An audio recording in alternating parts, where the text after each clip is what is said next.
Good afternoon students. आज हम लोग क्लास 12th की हिंदी के काव्य में तुलसीदास जी द्वारा रचित लक्ष्मण मूर्छा और राम का विलाप नामक शीर्षक का अध्ययन करेंगे। तो आइए हम सर्वप्रथम देखते हैं यहाँ तुलसीदास द्वारा जो रचित दोहे हैं और फिर उसके बाद चौपाइयों का अर्थ।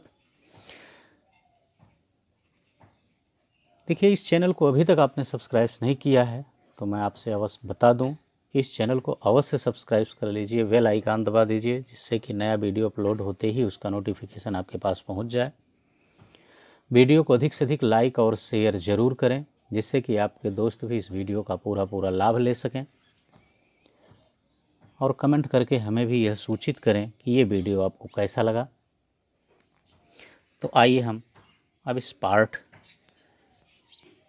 4 के दोहे का अर्थ देखते हैं। तव प्रताप उर राखि प्रभु, जइहो नाथ तुरंत, अस कही आय सुपाय पद, बंदी चलेऊ हनुमंत। देखिए, इस छंद में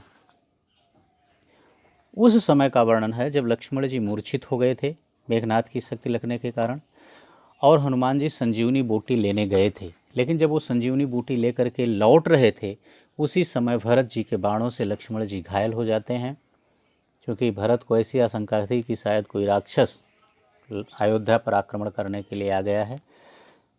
तो उन्होंने यह सोच करके हनुमान जी को बाण मारा और हनुमान जी गिर जाते हैं, मूर्छित हो जाते हैं। और जब हनुमान जी को चेतना आती है, भरत जी को राम और लक्ष्मण की सारी सूचना मिलती है, तो फिर भरत से थोड़ी देर मिलने के बाद, बातचीत करने के बाद, हनुमान जी पुनः लंका की तरफ राम के पास प्रस्थान करने का विचार बनाते हैं। तो उस समय का प्रसंग है। देखिए, तव प्रताप उर राखि प्रभु, जइहो नाथ तुरंत, अस कही आय सुपाई पद, बंदी चलेऊ हनुमंत।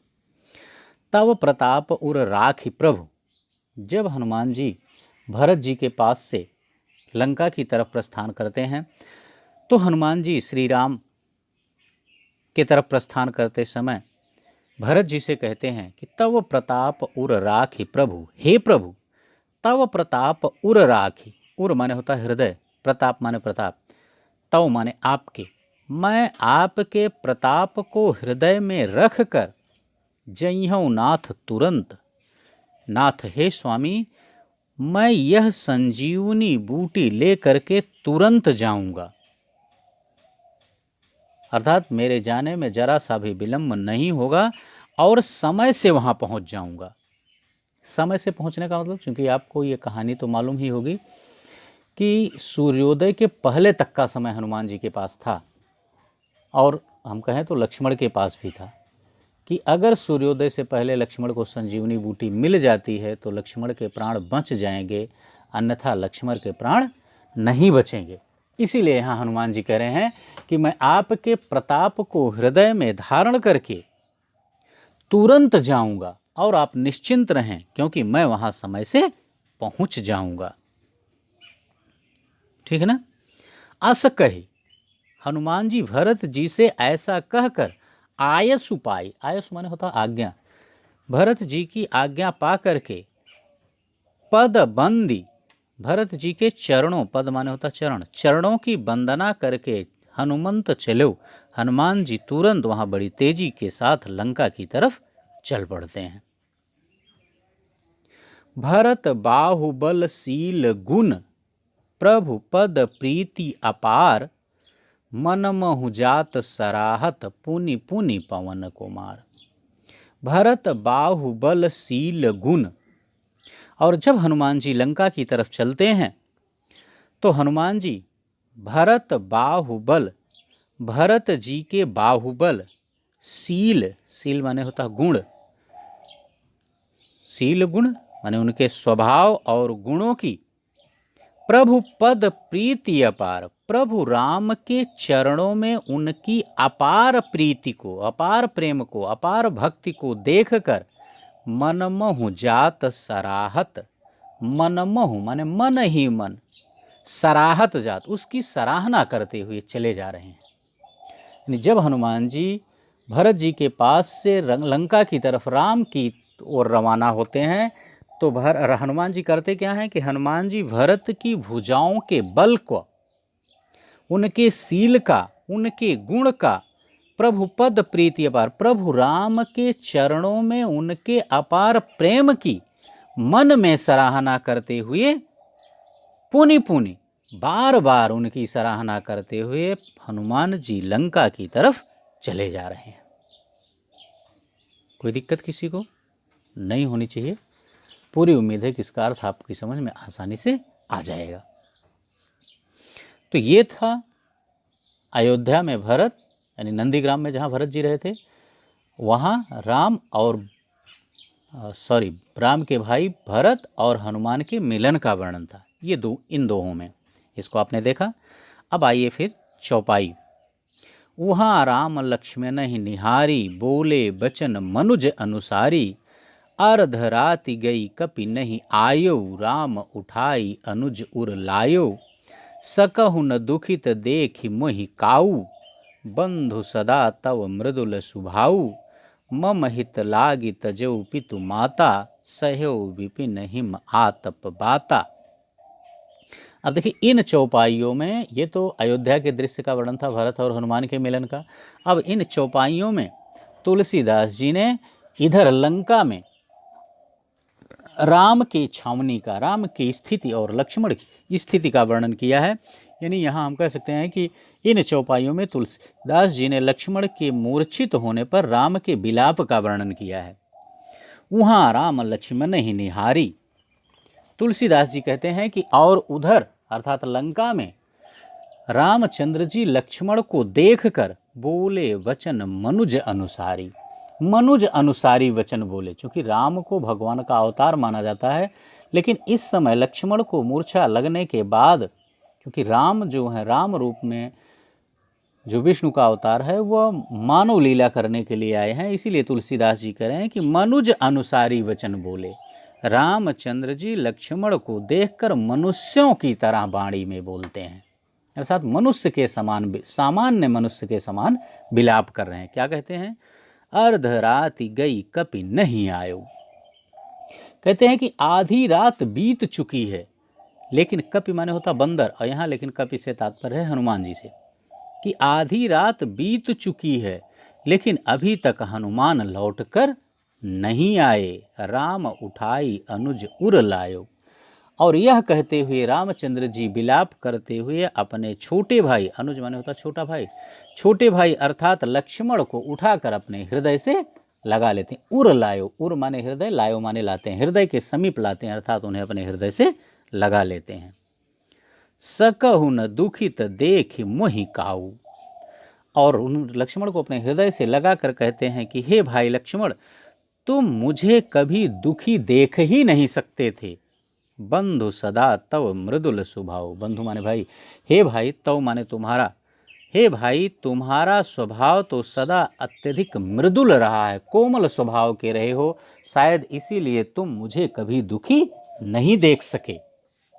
मम हित लाग तजौ पितु माता, हे भाई तुमने मेरे लिए ही माता पिता को भी त्याग दिया, अर्थात जब मुझे तुमने सुना कि मुझे वनवास हो गया है और मैं वन को जा रहा हूँ, तो आपने अपनी सुविधाओं, सुख सुविधाओं का त्याग करके तथा माता पिता का भी परित्याग करके आप हमारे साथ वन चले आए। सह्यो विपिन हिम आतप बाता, और आपने हमारे लिए ही महलों के सुखों को छोड़कर, विपिन माने जंगल के, हिम माने बर्फ, आतप माने धूप, बात माने हवा, आपने महलों के सुख को छोड़कर हमारे लिए जंगल के बर्फ, धूप और हवा का सेवन किया, अर्थात उसके कष्टों को सहा। ये लक्ष्मण को मूर्छित देखकर उन्हें अपने हृदय से लगा करके रामचंद्र जी विलाप कर रहे हैं। ओके बच्चों, बस इस पार्ट में इतने का ही अर्थ है। आइए अब हम इसका शिल्प सौंदर्य देख लेते हैं।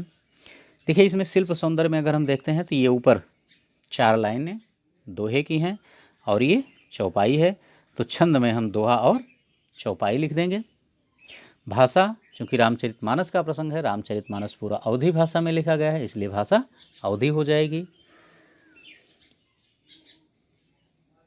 दोहों में हम देखते हैं रस की दृष्टि से तो भक्ति रस है, और इन चौपाइयों को अगर देखते हैं तो वियोग श्रृंगार रस है। ठीक है ना, भक्ति और वियोग श्रृंगार रस का वर्णन किया गया है। पुनि पुनि के कारण पुनरुक्ति प्रकाश अलंकार है, अनुप्रास अलंकार है। ठीक है ना, ये 2 अलंकारों का प्रयोग किया गया है। तो ये था शिल्प सौंदर्य।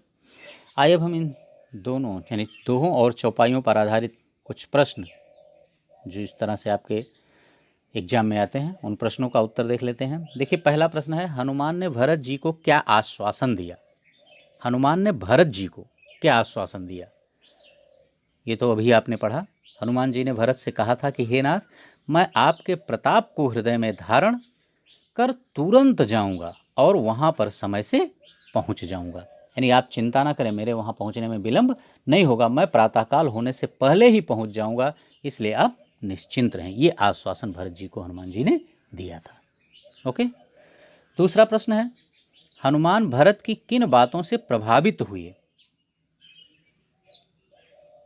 सीधी सी बात है कि हनुमान जी भरत जी के राम के प्रति भक्ति, शीतल स्वभाव व बाहुबल से प्रभावित हुए। क्योंकि हनुमान जी इन्हीं बातों को अपने हृदय में बार बार याद करते हुए लंका की तरफ चले जा रहे थे, तो इसलिए हनुमान भरत की राम के प्रति भक्ति, शीतल स्वभाव व बाहुबल से प्रभावित हुए। तीसरा प्रश्न है, रात अधिक होते देख राम ने क्या किया? रात अधिक होते देख राम ने क्या किया था? तो देखिए, रात अधिक होते देख राम व्याकुल हो गए थे तथा उन्होंने विलाप करते हुए लक्ष्मण को अपने हृदय से लगा लिया था। अर्धरात गे कपि नहीं आए, ये लाइन अभी आपने पढ़ी ना। क्योंकि आधी रात बीत चुकी है, यानी राम की व्याकुलता रात बीतने के साथ साथ बढ़ती जा रही है, इसीलिए रात अधिक होते देख राम व्याकुल हो गए थे और उन्होंने विलाप करते हुए लक्ष्मण को अपने हृदय से लगा लिया था। चौथा प्रश्न है, राम ने लक्ष्मण की किन किन विशेषताओं का वर्णन किया है? आपने अंतिम पंक्तियों में पढ़ा कि रामचंद्र जी ने लक्ष्मण की, देखिए, निम्नलिखित विशेषताओं का वर्णन किया है। राम ने कहा है कि वे लक्ष्मण जी राम को कभी दुखी नहीं देख सकते थे, ये पहली विशेषता है। दूसरी विशेषता है, लक्ष्मण जी अत्यधिक कोमल स्वभाव के थे। ठीक। तीसरी विशेषता है कि लक्ष्मण जी ने राम के लिए ही वन के कष्ट सहे और अपने माता पिता का भी परित्याग कर दिया, यानी माता पिता को छोड़कर वे राम के साथ ही वन में चले आए थे। तो रामचंद्र जी ने यहाँ लक्ष्मण की इन्हीं विशेषताओं का वर्णन किया है। ओके बच्चों, बस इस पार्ट में इतना ही। मैं एक बार फिर से आपको बता देता हूँ कि यदि इस चैनल को आपने सब्सक्राइब नहीं किया है तो चैनल को सब्सक्राइब अवश्य कर लें और बेल आइकन भी दबा दें। Okay, thank you.